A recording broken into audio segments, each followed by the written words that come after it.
vale tudo para atrair o consumidor nesse disputado segmento dos SUVs compactos.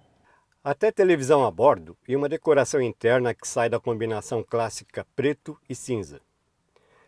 Mas estes não são os únicos apelos do Hyundai Creta, o SUV compacto mais vendido do ano passado. É o que você vai ver a partir de agora. Está no ar Os Especialistas.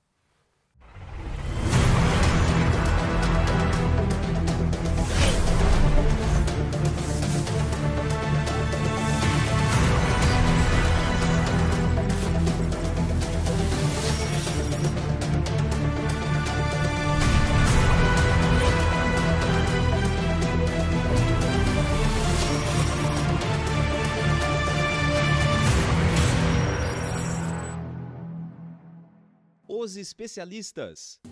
Oferecimento: Ford, Mercedes-Benz, OLX e Renault.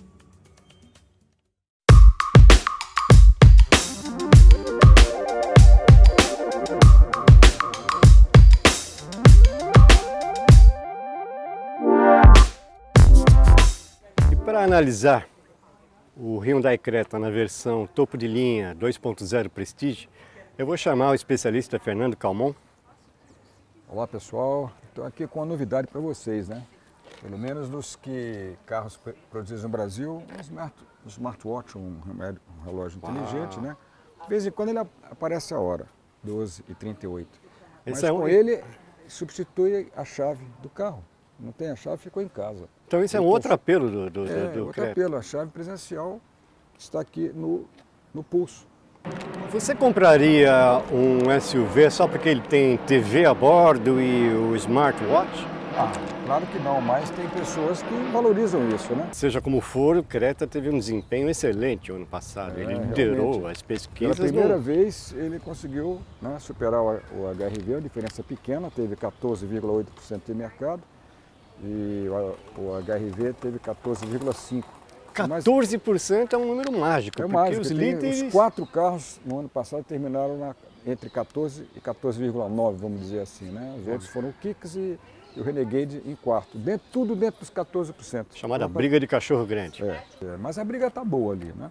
E o que impressiona esse carro, para mim, é o perfil dele, sabe? Esse sistema que é levemente inspirado no Evoque, né? Sim. Aquela caída do teto, né?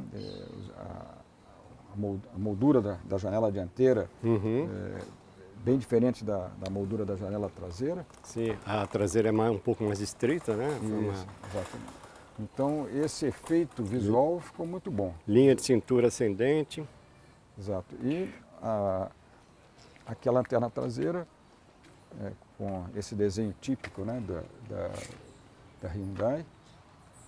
A gente vê isso aí, uma variação disso no HB20, né, um pouco, claro que o HB20 é muito menor, mas esse apelo visual é semelhante, né? Mas o equilíbrio aqui dessa traseira realmente eu acho um ponto alto do carro, sabe? Sim. O óculo traseiro, o desenho dele, né? Permite uma boa visibilidade. A traseira conversa com a dianteira e se integra com É um dos desenhos mais coerentes que tem na categoria, né? Sim. Olha, o porta-mala é um dos melhores da categoria, viu? Olha que diferença aqui, ó. A largura dele, né? E aqui ele utiliza pneu convencional, né? Não é um pneu de uso temporário, roda obviamente de aço, né? As outras rodas são de liga leve. Mas a largura e o tamanho desse porta-malas realmente é uma referência, viu? É um dos maiores que tem no segmento. Olha, o que explica essa largura é que o Creta é derivado do sedã médio Elantra. Isso, exatamente. Não é derivado de um compacto. E essa largura, quer dizer, enfim, essa vantagem dele ter sido derivado de um sedã médio se reflete lá atrás também, né? No conforto dos passageiros. Vamos dar uma olhada? Vamos dar uma olhada. Então, aqui atrás o espaço também é muito bom. Tá? Ele não é o que tem o maior interesse da categoria, mas é suficiente para dar perfeito conforto para quem viaja atrás. E lembrando que tem saídas de ar-condicionado para o banco traseiro. Fernando, nada como a concorrência, né? Você vê que o padrão de acabamento desse carro está assim num nível bastante elevado, exatamente para se destacar, né? É isso aí, Luiz. Olha, você vê, a criatividade importa bastante.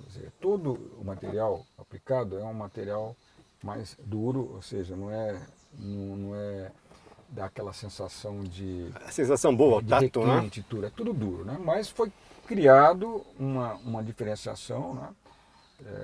Usando, além do preto, o marrom, quase ocre, né? E aplicado nos locais certos, fazendo uma identidade visual muito interessante. Eu particularmente não gosto dessa combinação, eu acho que ela deixa o carro um pouco para baixo, eu preferia um tom mais claro. Mas não deixa de ser uma tentativa, um apelo, tem gente que leva isso em conta, né? E eu trocaria realmente algumas materiais internamente, né, para algum plástico mais sensível, mais agradável ao toque, né?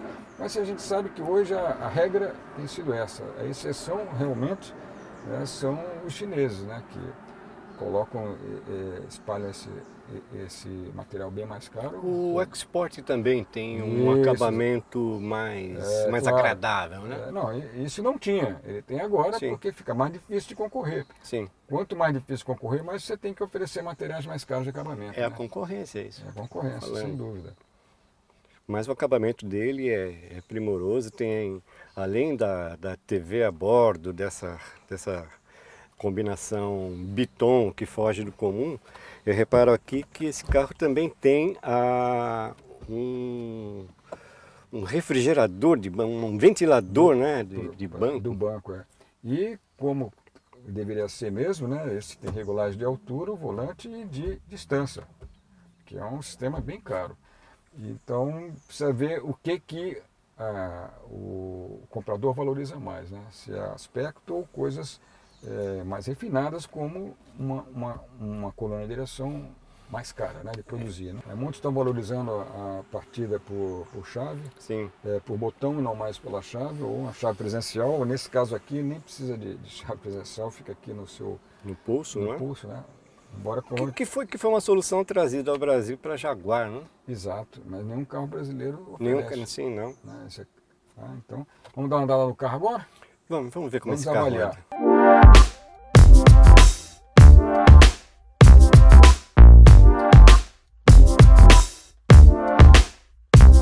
Então, dando partida agora no Creta Prestige 2.0, nós vimos que só na hora de bater as portas você já sente aquele... som de carro mais caro. Mais caro, aquela batida seca, surda. Sim, é uma dupla camada de borracha, né? Borracha, exatamente. Então, Isso ajuda, né? Parece bobagem, mas faz uma diferença tremenda, porque o isolamento acústico aqui é excelente. Então, nós estamos falando sobre o desempenho do Creta, né? Claro, isso aqui é um motor 2 litros, de 166 cavalos. Aspirado. Mas é aspirado, né? Então, os motores aspirados consomem mais combustível do que um motor turbo. Sim. Que você pode optar pelo sistema downsizing, que se diz, né? Diminuir a cilindrada. Você diminui a capacidade cúbica dele e com o turbo ele te dá uma... Devolve em torque. Sim. E em potência, né? Então, como esse... Mas é muito bom de... Esse motor é ruidoso e eu acho ele bastante áspero também.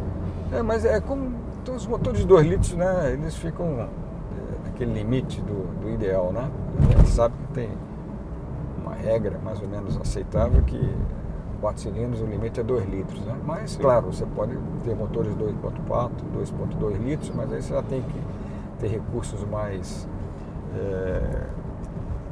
de maior preço, né, de maior custo, né, como as árvores balanceadoras, né. Então, como do motor de 4 cilindros, o limite é o de 2 litros mesmo, né. Quem sabe na próxima geração a Hyundai opte por um motor, por um downsizing, né, com motor 1.4, 1.5 turbo.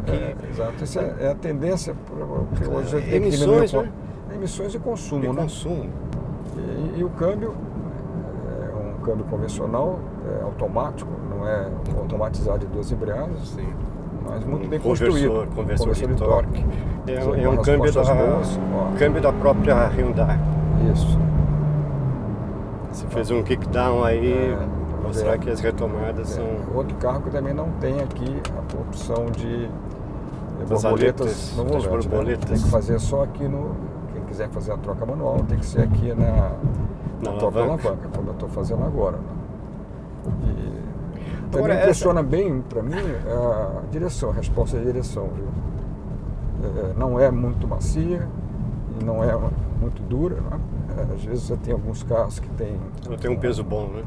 Tem um peso calibrado no justo, né? Agora, uma das críticas recorrentes aí ao Creta, isso a gente vê em todos esses fóruns de internet, etc., é em relação ao consumo. Óbvio, ele tem um motor 2 litros. Aí não tem como fazer de outra forma, né? É o preço que você paga por ter um motor 2 litros aspirado. Sim, mas ainda assim o consumo poderia ser um pouco melhor, né? O problema, né, é que é um SUV, né? Um carro que pesa 1.340 quilos, não tem milagre, né? Então, ou você parte para o motor turbo e o downsizing, ou seja, redução de cilindrada. Que é a solução que todo mundo vai partir, né? E eu acho que isso é uma questão de tempo. Acho que a própria Honda está se mexendo para colocar um motor 1 litro turbo no HR-V. Isso está, parece que certo no ano que vem, né? Então a tendência é essa mesmo. Você precisa, às vezes, superar uma certa resistência, que as pessoas não acreditam. Como o motor de 1 litro pode movimentar bem um carro desse porte? Mas que ainda existe essa resistência? Existe um pouquinho. Existe um pouquinho, sabe, Luiz? Não foi à toa que a Volkswagen, no caso, quando lançou o Polo, Virtus e agora o T-Cross, ela não tem mais 1 litro. Torque, né? Não botou mais 1.0 lá, porque destacou o torque. Estigmatiza, né? Resolveu mudar o tamanho do motor, né? O volume, a capacidade, né, de deslocamento volumétrico dele de 1.0, tirou 1.0 e colocou 200. Para quem não sabe, 200 Nm, que é o valor do torque. Que é a referência em newton-metros do torque. De torque, né? É claro que você está aqui, você não sente assim uma perda de desempenho, porque você está usando freios a tambor atrás, né? Mas quando você vai descer uma serra, quando você está com o carro carregado, vai fazer diferença. Vai fazer diferença, né? Um carro bem confortável, né? Mesmo você passou por alguns buracos lá, você não sente o impacto diretamente. E a resposta de direção também é perfeita, né? Sabe, não tem aquela ligeira demora para ele responder, não, é imediato, né? Mesma coisa na hora de estacionar, também, posição de guiar. É um dos pontos altos desse carro, eu acho, né? Você não fica tão sentado de elevado, né? Exatamente, você tem aqui, pode regular a altura do banco, né? É só para o motorista. Mas o preço desse carro, ele também é um pouco salgado, você não acha, não? Mas é o tal problema, né? Como é um motor que não é 1 litro, né? Você tem que pagar o IPI. Sim, os impostos, né? Maiores, né? Os impostos são maiores, então não tem muito o que fazer. Mas eu não acredito que o problema de preço seja tão importante, senão ele não teria conseguido bater o HR-V, né? Sim, veja, a gente está falando da versão topo de linha, a Prestige, claro, que não é a versão que vende mais, né? Sim, aqui você já pode dar ao invés de comprar essa versão, você pode dar um salto, comprar um carro de categoria superior, né? É verdade. Mas assim, obviamente ele tem muitos atributos para justificar esse primeiro lugar, né? É verdade, eu acho que o deles, o principal realmente é o espaço interno, o porta-malas, muito bom, né? E a possibilidade de você ter tanto um motor 1600 como um motor 2 litros, né? 2 motores, esse gastando mais combustível, né? O outro até fica um pouquinho abaixo do ideal, para um carro desse porte, desse né? porte, desse peso, né? Mas não tem assim tanta diferença. Esse foi um trabalho muito bem feito pela Hyundai, né? Eles aprenderam rápido como é que é ruim a condição de você guiar no Brasil, tendo que desviar de buraco, passar por Eles fizeram a lição de casa, né? Lembra quando, antes de lançar o HB20, que é um dos sucessos da marca, eles fizeram uma extensa pesquisa aqui no Brasil e tiveram como benchmark, como referência, o Gol, Porque o Gol na época era o carro mais vendido. Então os coreanos da Hyundai, isso anos antes, entrevistaram várias pessoas para saber o que elas achavam, o que elas gostariam de ter num carro. E isso mostra, bom, primeiro uma preocupação, segundo, mostra que eles não vieram para brincar. Fernando, para concluir, pontos positivos, pontos negativos do Creta nessa versão 2 litros Prestige. É a topo de linha, né? A topo de linha. Espaço interno realmente é muito bom, junto com o porta-mala, um dos maiores da categoria. E os pontos negativos, eu acho, a ausência de freios a disco nas rodas traseiras e o consumo no motor de 2 litros. Ele tem um ótimo desempenho, mas cobra isso porque se trata de um motor 2 litros aspirado, né? Então ele tem que consumir realmente um pouco a mais, né? Agora ele tem um motor 1600 também, que tem menor desempenho, que é o que mais vende, né? É o que mais vende, né? Aí o consumo já não é tão ruim, né? Muito bem. Bem, meus amigos, esse foi mais um episódio do canal Os Especialistas. Obrigado pela audiência. Continue acompanhando a gente, mostre para um amigo, inscreva-se no canal e ative o sininho para receber as notificações das novidades do canal. É isso aí. Continuamos sempre assim, nos diferenciando no bate-papo entre os especialistas ao analisar um carro. É isso aí. Até a próxima.